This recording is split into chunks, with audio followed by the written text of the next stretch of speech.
ओम शांति। ओम शांति। 24 जून 2024 मातेश्वरी जी के महावाक्य। Revise date है, रिवाइज साल है 1965। टाइटल है पवित्रता रूपी गुण को धारण कर डायरेक्टर के डायरेक्शंस पर चलते रहो तो देवताई किंगडम में आ जाएंगे। पवित्रता रूपी गुण को धारण कर डायरेक्टर के डायरेक्शंस पर चलते रहो तो देवताई किंगडम आ जाएंगे। प्रातः क्लास में सुनाने के लिए जगदम्बा माँ के मधुर महावाक्य। ओम शांति। इस दुनिया को नाटक भी कहते हैं। ड्रामा कहो, नाटक कहो, खेल कहो, बात एक ही है। नाटक जो होता है वह एक ही कहानी होती है। उसमें बहुत बाय प्लॉट्स बीच में दिखाते हैं, लेकिन स्टोरी एक ही होती है। इसी तरह से यह बेहद वर्ल्ड ड्रामा है। इसको नाटक भी कहा जाता है, जिसमें हम सब एक्टर्स हैं। अभी हम एक्टर्स हैं, तो एक्टर्स को नाटक का पूरा पता होना चाहिए कि किस स्टोरी पर यह शुरू होता है। हमारा यह पार्ट कहाँ से शुरू हुआ और कहाँ तक पूरा होता है। फिर उसमें समय प्रति समय किस किस एक्टर्स का कैसे कैसे पार्ट होता है और उसका डायरेक्टर क्रिएटर कौन है और इस नाटक में हीरो हीरोइन पार्ट किसका है। इन सब बातों का नॉलेज होना चाहिए। खाली नाटक कहने से तो काम नहीं चलेगा। नाटक है तो नाटक के हम एक्टर्स भी हैं। अगर कोई ड्रामा का एक्टर है और हम उनसे पूछें कि इसकी क्या स्टोरी है, यह कहाँ से शुरू होता है, कहाँ पूरा होता है, अगर वो कहे हमें मालूम नहीं है, तो इसको क्या कहा जाएगा। कहेंगे इसको इतना भी पता नहीं है, कहता है मैं एक्टर हूँ। एक्टर को तो सब बातों की जानकारी होनी चाहिए ना। नाटक शुरू है तो उसका अंत भी ज़रूर होगा। ऐसे नहीं शुरू हुआ है तो चलता ही चलेगा। तो इन सब चीज़ों को समझने का है। इस बेहद के नाटक का जो रचयिता है वो जानता है कि किस तरह से इस नाटक की शुरुआत हुई। इसमें मुख्य मुख्य एक्टर्स कौन हैं और सभी एक्टर्स में हीरो एंड हीरोइन का पार्ट किसका है। यह सब बातें बाप समझा रहे हैं। यह सब नॉलेज जो रोज़ क्लास में आते और सुनते हैं वो समझते हैं। उन्हों को मालूम है कि इसका पहला डायरेक्टर और क्रिएटर कौन है। क्रिएटर कहेंगे सुप्रीम सोल, परम पिता परमात्मा को, लेकिन वह भी एक्टर है। उनकी एक्टिंग कौन सी है? डायरेक्टर पन की। वह एक ही बार आकर एक्टर बनता है। अभी डायरेक्टर बन करके एक्ट कर रहा है। वह कहते हैं इस नाटक की शुरुआत मैं करता हूँ। कैसे? जो प्योरीफाइड सतयुगी दुनिया है, जिसको नई दुनिया कहते हैं, वह न्यू वर्ल्ड मैं क्रिएट करता हूँ। अभी आप सब जो भी पवित्रता को धारण करके डायरेक्टर के डायरेक्शंस पर चल रहे हो, वह सभी एक्टर्स अभी प्योरीफाइड बन रहे हैं। फिर इन्हीं एक्टर्स के द्वारा अनेक जन्मों का चक्र चलना है। यह बाप ही समझाते हैं कि अभी पवित्र हुए मनुष्य दूसरे जन्म में देवताई किंगडम में जाएंगे। वह किंगडम 2 युग सूर्यवंशी चंद्रवंशी रूप में चलती है। फिर यह सूर्यवंशी चंद्रवंशी एक्टर्स का पार्ट जब पूरा होता है तब फिर थोड़ा नीचे गिरते हैं अथवा वाम मार्ग में आते हैं। फिर दूसरे धर्मों का टर्न आता है, इब्राहिम, बुद्ध, फिर क्रिश्चियन। यह सभी धर्म स्थापक नंबरवार आ करके अपना अपना धर्म स्थापन करते हैं। तो देखो नाटक की स्टोरी कहाँ से शुरू हुई, कहाँ पूरी होती है। उसके बीच में यह दूसरे दूसरे बाय प्लॉट्स कैसे चलते हैं, यह सभी वृत्तांत बैठ करके समझाते हैं। अभी यह नाटक पूरा होने पर है। वह नाटक तो 3 घंटे में पूरा होता है, इसको 5000 वर्ष लगता है। बाकी उसमें थोड़े वर्ष हैं, बस अभी उसकी तैयारी है। अभी यह नाटक पूरा हो करके फिर रिपीट होगा, तो यह सारा वृत्तांत बुद्धि में होना चाहिए। इसी को ज्ञान कहा जाता है। अभी देखो बाप आ करके नया भारत, नई दुनिया बना रहे हैं। भारत जब नया था तो इतनी बड़ी दुनिया नहीं थी। आज पुराना भारत है तो दुनिया भी पुरानी है। बाप आ करके भारत जो अविनाशी खंड है, प्राचीन अपना देश है। अभी देश कहते हैं क्योंकि दूसरे देशों में यह भी एक टुकड़ा हो गया है, परंतु वास्तव में सारी वर्ल्ड, सारी पृथ्वी पर एक भारत का राज्य था, जिसको कहा जाता था प्राचीन भारत। उस समय का भारत गाया हुआ है सोने की चिड़िया। सारी पृथ्वी पर केवल भारत का ही कंट्रोल था। एक राज्य था, एक धर्म था। उस टाइम पूरा सुख था। अभी कहाँ है? इसलिए बाप कहते हैं इसका डिस्ट्रक्शन, विनाश करके फिर एक राज्य, एक धर्म और प्राचीन वही नया भारत, नई दुनिया बनाता हूँ। समझा? उस दुनिया में कोई दुख नहीं, कोई रोग नहीं, कभी कोई अकाले मृत्यु नहीं।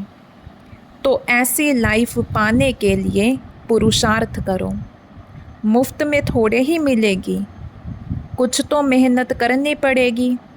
बीज बोएंगे तो पाएंगे, बोएंगे नहीं तो पाएंगे कैसे? तो यह कर्म क्षेत्र है। इस क्षेत्र में कर्मों से बोना है। जो कर्म हम बोते हैं वो फल पाते हैं। बाप कर्मों का बीज बोने का सिखला रहे हैं। जैसे खेती करना सिखलाते हैं ना, कैसे बीज डालो, कैसे उसकी संभाल करो, उसकी भी ट्रेनिंग देते हैं। तो बाप आ करके हमारे को कर्म के खेत के लिए कर्मों को कैसे बोएं, उसकी ट्रेनिंग दे रहे हैं कि अपने कर्मों को ऊंच बनाओ। अच्छे बीज डालो तो फल अच्छा मिलेगा। जब कर्म अच्छा होगा फिर जो बोएंगे उसका फल अच्छा मिलेगा। अगर कर्म रूपी बीज में ताकत नहीं होगी, कर्म बुरे बोएंगे तो फल क्या मिलेगा। यह जो खा रहे हो फिर रो रहे हो, जो खाते हो उसमें ही रो रहे हो। दुख और अशांति है, कुछ ना कुछ रोग आदि खिटखिट होती रहती है। सब बातें मनुष्य को दुखी करती हैं ना। इसलिए बाप कहते हैं अभी तुम्हारे कर्म को मैं ऊंची क्वालिटी का बनाता हूँ। जैसे बीज भी उसी क्वालिटी का होगा तो उस क्वालिटी को बोएंगे तो उसका फल अच्छा निकलेगा। अगर बीज अच्छी क्वालिटी का नहीं होगा तो फिर अच्छी क्वालिटी का फल भी नहीं मिलेगा। तो हमारे कर्म की भी अच्छी क्वालिटी चाहिए ना। तो अभी बाप हमारे कर्म रूपी बीज को अच्छी क्वालिटी वाला बनाते हैं। तो वह श्रेष्ठ क्वालिटी का बीज अगर बोएंगे तो श्रेष्ठ फल मिलेगा। तो अपने कर्मों का जो बीज है वह अच्छा बनाओ और फिर अच्छा बोना सीखो। तो यह सभी चीज़ों को समझ करके अभी अपना पुरुषार्थ करो। अच्छा, अभी 2 मिनट साइलेंस। साइलेंस का मतलब आई एम सोल, मैं आत्मा हूँ। फर्स्ट साइलेंस पीछे टोके में आते हैं। बाप कहते हैं फिर चलो साइलेंस वर्ल्ड। तो साइलेंस शांति अपना स्वधर्म है। उस साइलेंस में चलने के लिए कहते हैं इस देह का और देह सहित देह के संबंधों की अभी अटैचमेंट छोड़ो, उससे डिटैच हो जाओ। सन ऑफ सुप्रीम सोल, अब मुझे याद करो और मेरे धाम में आ जाओ। तो अभी चलने का ध्यान रखो, अभी आने का ख्याल नहीं करो। अंतमति सो गति, अभी कोई में भी अटैचमेंट नहीं। अभी तो शरीर की भी अटैचमेंट छोड़ दो। समझा? ऐसी अपनी धारणा बनाने की है। अब बैठो साइलेंस में, चलते फिरते भी साइलेंस, बोलते भी साइलेंस। बोलते कैसे साइलेंस होती है मालूम है? बोलते समय हमारा बुद्धि योग अपने उसी आई एम सोल, मैं आत्मा हूँ, फर्स्ट प्योर सोल अथवा साइलेंस सोल, यह याद रखना। बोलते समय हमारे में यह नॉलेज होना चाहिए कि मैं आत्मा हूँ। इस ऑर्गन्स से बोलते हैं तो यह अपनी प्रैक्टिस होनी चाहिए। जैसे हम इसका आधार ले करके बोलते हैं। चलो अभी आँखों का आधार लेते हैं, देखते हैं। जिसकी ज़रूरत है उसका आधार ले करके काम करो। ऐसे आधार लेकर काम करेंगे तो बहुत खुशी रहेगी, फिर कोई बुरा काम भी नहीं होगा। अच्छा, ऐसे बाप दादा और माँ के मीठे मीठे बहुत अच्छे सदा साइलेंस की अनुभूति कराने वाले बच्चों के प्रति याद प्यार और गुड मॉर्निंग। अच्छा, हम रूहानी बच्चों की रूहानी बाप दादा को और मम्मा को दिल व जान शिकवा प्रेम से याद प्यार और नमस्ते। संदेशी के तन द्वारा ऑलमाइटी पिता के उच्चारित महावाक्य मातेश्वरी जी के प्रति। हे शिरोमणि राधे बेटी, तुम निश दिन मेरे सम दिव्य कार्य में तत्पर हो, अर्थात वैष्णव शुद्ध स्वरूप हो, शुद्ध सेवा करती हो, इसलिए साक्षात मेरा स्वरूप हो। जो बच्चे अपने पिता के फुट स्टेप नहीं लेते, अपने पिता के कदमों पर नहीं चलते, उन्हों से मैं बिल्कुल दूर हूँ, क्योंकि बच्चा तो फिर पिता के समान अवश्य चाहिए। यह कायदा अभी स्थापन होता है जो सतयुग त्रेता तक चलता है। वहाँ जैसा बाप वैसा बेटा, परंतु द्वापर कलयुग में जैसा बाप वैसे बेटे नहीं होते। अभी बच्चे को बाप समान बनने का परिश्रम करना पड़ता है, मगर वहाँ तो नेचुरल ऐसा कायदा बना हुआ है, जैसा बाप वैसा बेटा। जो अनादि कायदा इस संगम समय पर ईश्वर पिता प्रत्यक्ष होकर स्थापन करता है। दूसरी बात, मधुर माली की मधुर मीठी दिव्या पुरुषार्थी बेटी, अब तुझे बहुत रमणीक स्वीटनेस बनना और बनाना है। अभी वर्ल्ड सोवरेंटी की चाबी सेकंड में प्राप्त करना और कराना तुम्हारे हाथ में है। देखो ऑलमाइटी जो हरेक जीवन प्राणी का मालिक है, वो जब प्रैक्टिकल में इस कर्म क्षेत्र पर आया है, तब सारी सृष्टि हैप्पी हाउस बन जाती है। इस समय वही जीव प्राणियों का मालिक अव्यक्त रीति से सृष्टि को चला रहा है, लेकिन जब वह प्रत्यक्ष रूप में देहधारी बन मालिकपन से कर्म क्षेत्र पर आता है, तब सतयुग त्रेता के समय सभी जीव प्राणी सुखी बन जाते हैं। वहाँ सच की दरबार खुली रहती है।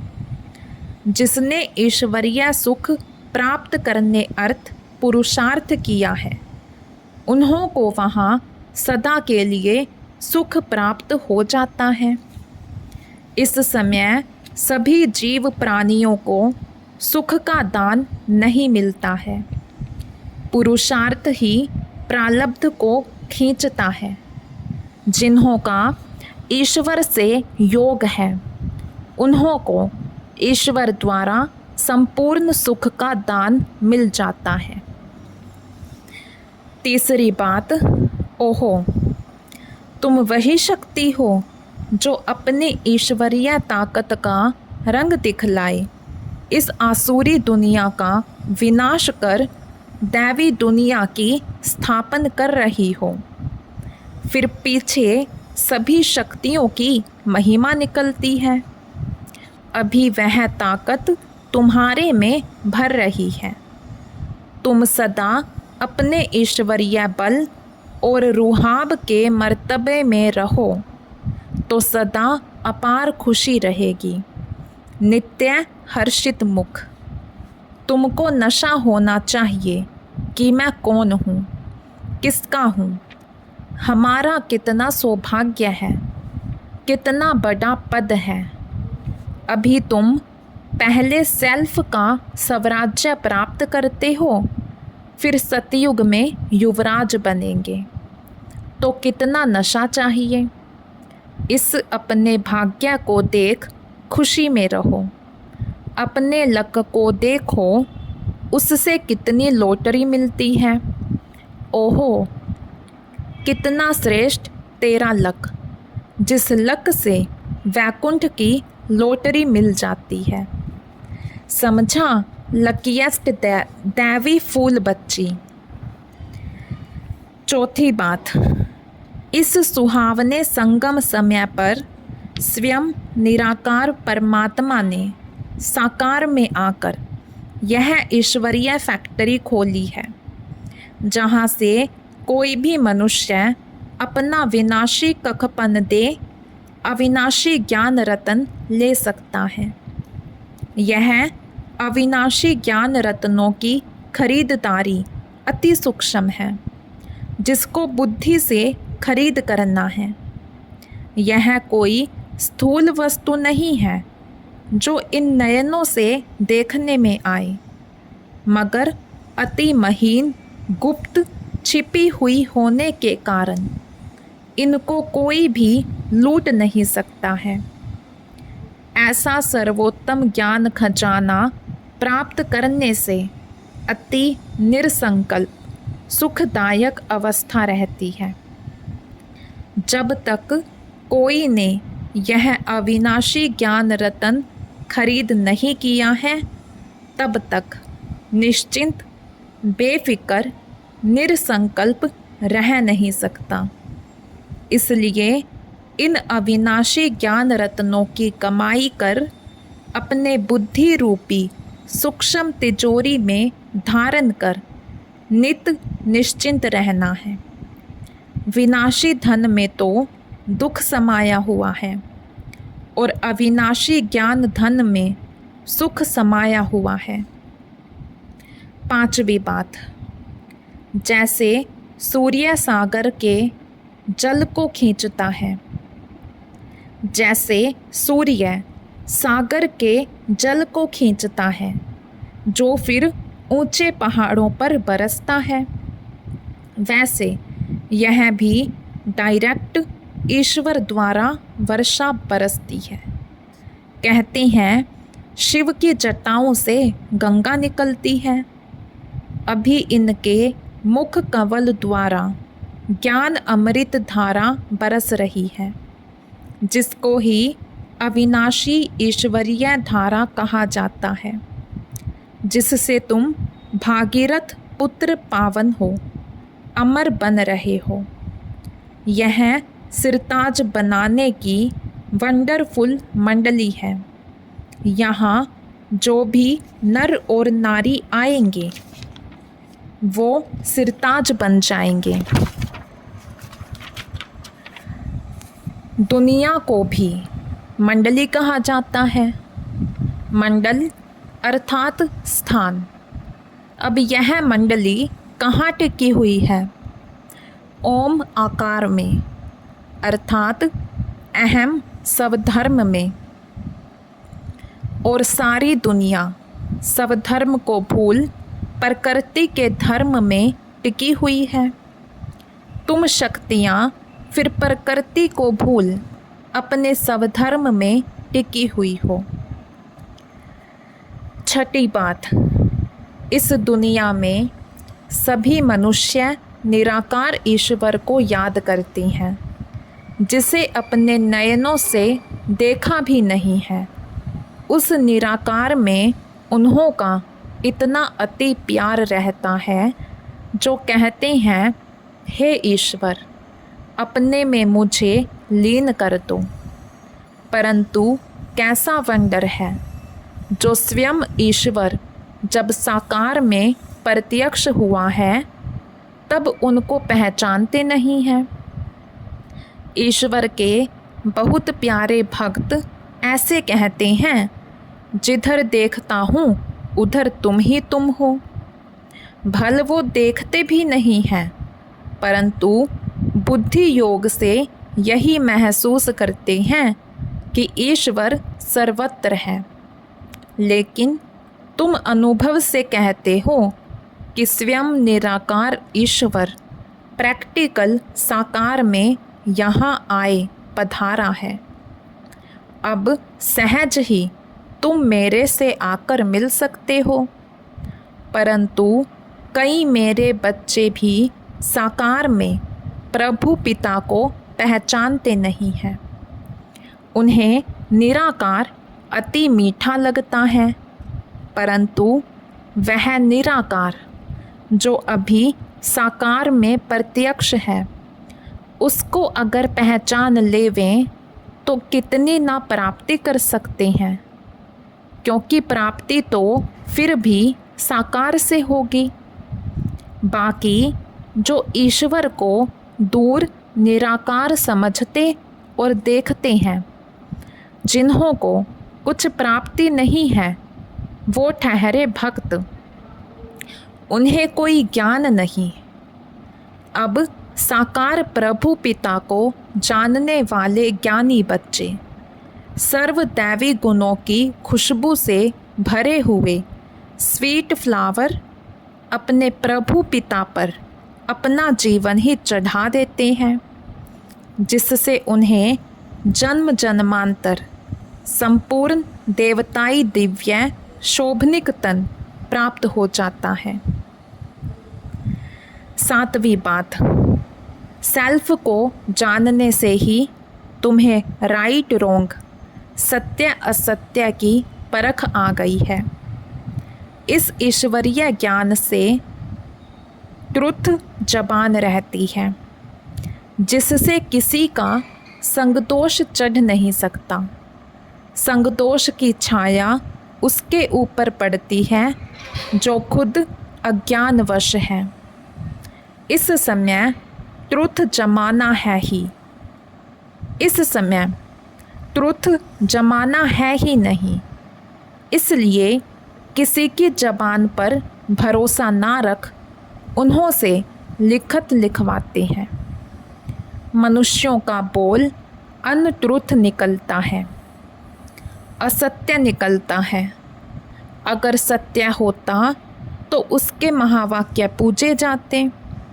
जैसे देखो, डिवाइन फादर के सत्य महावाक्यों के शास्त्र बने हुए हैं, जिन्हों का गायन और पूजन चलता है। उनके सत्य महावाक्यों की धारणा करने से ईश्वरीय क्वालिटी आ जाती है। ना सिर्फ इतना, मगर कोई तो पढ़ते पढ़ते श्री कृष्ण का ब्रह्मा का साक्षात्कार भी पा लेते हैं। ओहो होली हृदय कमल, होली हस्त कमल, होली नयन कमल, बेटी राधे, तेरी सारी काया पलट कमल फूल सम कोमल कंचन बन गई है। परंतु पहले जब आत्मा कंचन बनती है, तब सारा तन कंचन प्योर बन जाता है। जिस होली कोमल तन में ही अति कशिश भरी हुई है, तुम अपने परमेश्वर पिता द्वारा अज्ञान तपत को बुझाए, ज्ञान तेज को जगाए अति शीतल रूप बन गई हो। खुद शीतल रूप बन, फिर अन्य हम जीन्स को भी ऐसी सच्ची शीतलता दान देने अर्थ इस सुहावने संगम समय पर निमित्त बनी हुई हो। तुम्हारे जड़ चित्रों द्वारा भी सारी दुनिया को शीतलता और शांति का दान मिलता रहता है। अभी तुम सारी सृष्टि को सैल्वेशन में लाए, अंत में अपना दिव्य तेज दिखाए, न्यू वैकुंठ गोल्डन गुलशन में जाकर विश्राम करेंगे। अच्छा, आज का वरदान है, बाबा शब्द की चाबी से सर्व खजाने प्राप्त करने वाली भाग्यवान आत्मा भव। बाबा शब्द की चाबी से सर्व खजाने प्राप्त करने वाली भाग्यवान आत्मा भव। चाहे और कुछ भी ज्ञान के विस्तार को जान नहीं सकते व सुना नहीं सकते, लेकिन एक शब्द बाबा दिल से माना और दिल से औरों को सुनाया तो विशेष आत्मा बन गए। दुनिया के आगे महान आत्मा के स्वरूप में गायन योग्य बन गए, क्योंकि एक बाबा शब्द सर्व खजानों की व भाग्य की चाबी है। चाबी लगाने की विधि है दिल से जानना और मानना। दिल से कहो बाबा तो खजाने सदा हाजिर हैं। आज का स्लोगन, बाप दादा से स्नेह है तो स्नेह में पुराने जहान को कुर्बान कर दो। बाप दादा से स्नेह है तो स्नेह में पुराने जहान को कुर्बान कर दो। अच्छा, ओम शांति।